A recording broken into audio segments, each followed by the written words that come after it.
성경의 영향력을 이야기할 때 법률 그리고 도덕에 끼친 영향을 이야기합니다. 여기 몇 가지 예를 들어 보겠습니다. 성경과 법률에 대한 이야기입니다. 3500년 전에 기록된 성경 출애굽기에 사람이 구덩이를 열어두거나 구덩이를 파고 덮지 아니하므로 소나 아기가 거기 빠지면 그 구덩이 주인이 잘 보상하여 짐승의 임자에게 돈을 줄 것이요 죽은 것은 그가 차지할 것이니라. 자, 여러분이 소를 몰고 가는데 누가 구덩이를 파놨습니다. 소가 빠져가지고 다리가 똑 부러졌어요. 다리 부러진 소는 노동력을 잃어버리기 때문에 고깃값이에요. 여러분이 소주인이라면 얼마나 억울합니까? 누가 여기다 구덩이 파놨냐고. 구덩이 파놓은 사람 입장에서 생각해보죠. 아이고 내가 뭐 소 밀었냐, 지가 왜 구덩이에 빠져가지고 그러느냐고 아마 이야기할 겁니다. 그래서 그 당시에도 법적인 분쟁이 많았는데 하나님이 명확한 기준을 준 겁니다.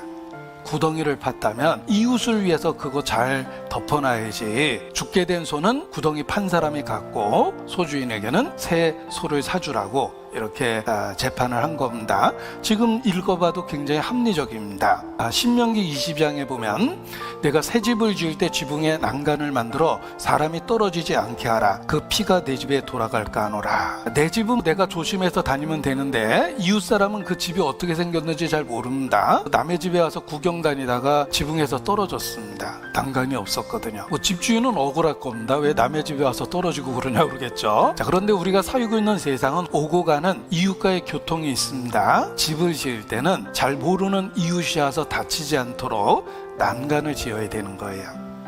집주인도 책임이 있다는 뜻입니다. 자, 이런 법은 지금도 시설물 안전 관리에 관한 특별법 이런 것으로 자세히 규정되어 있는데 성경에는 3500년 전 모세가 기록한 그 토라에 이미 그런 기준을 정해주셨다는 겁니다. 또 이런 말씀도 있습니다. 내가 만일 이웃의 옷을 전당 잡거든 해가 지기 전에 그에게 돌려보내라. 그 몸을 가릴 것이 이뿐이라. 이는 그 살에 오신즉 그가 무엇을 입고 자겠느냐. 그가 내게 부르짖으면 내가 들으리니 나는 자비한 자임이니라. 생활이 어려우면 남의 돈을 빌렸는데 빚을 못 갚는다고 그래가지고 겉옷을 가져가 버리면 안 된다는 뜻입니다. 아무리 전당을 잡아도 겉옷은 해가 지기 전에 돌려주라고 말씀하셨습니다.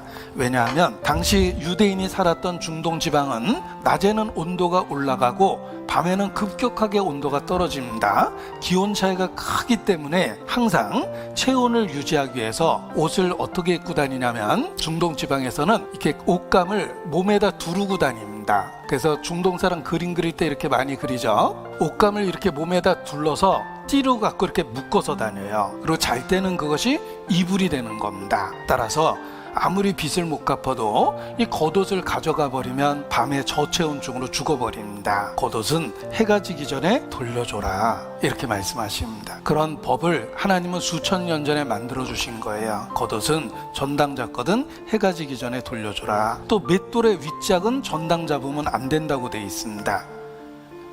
당시 밀농사를 져서 밀을 갖고 먹고 살았기 때문에 그들은 밀을 갈아서 그날의 빵을 만듭니다. 만약 맷돌의 윗짝을 가져가면 음식을 해먹을 수가 없습니다. 요즘 말로 마지막 남은 밥통을 가져가는 겁니다. 출애굽기 24장 6절에 보면 사람이 맷돌이나 그 윗짝을 전당 잡지 말지니 이는 그 생명을 전당 잡음이니라. 이런 완전한 기준을 3500년 전에 주셨다는 게 놀라운 겁니다. 그리고 레위기 13장에 보면 환자는 옷을 찢고 머리를 풀며 윗입술을 가리우고 외치기를 부정하다 부정하다 할 것이요 병 있는 동안에는 그가 부정한즉 혼자 살 때 진 밖에 살지니라. 당시에도 전염병이 있었습니다. 전염병에 걸리면 환자라는 티를 내고 사람들이 가까이 오지 못하도록 윗입술을 가리우라고 돼 있어요. 그리고 부정하다 소리치고 격리돼 있어야 된다고 이야기합니다. 지금은 코로나 시대니까 공감할 수 있는 이야기입니다.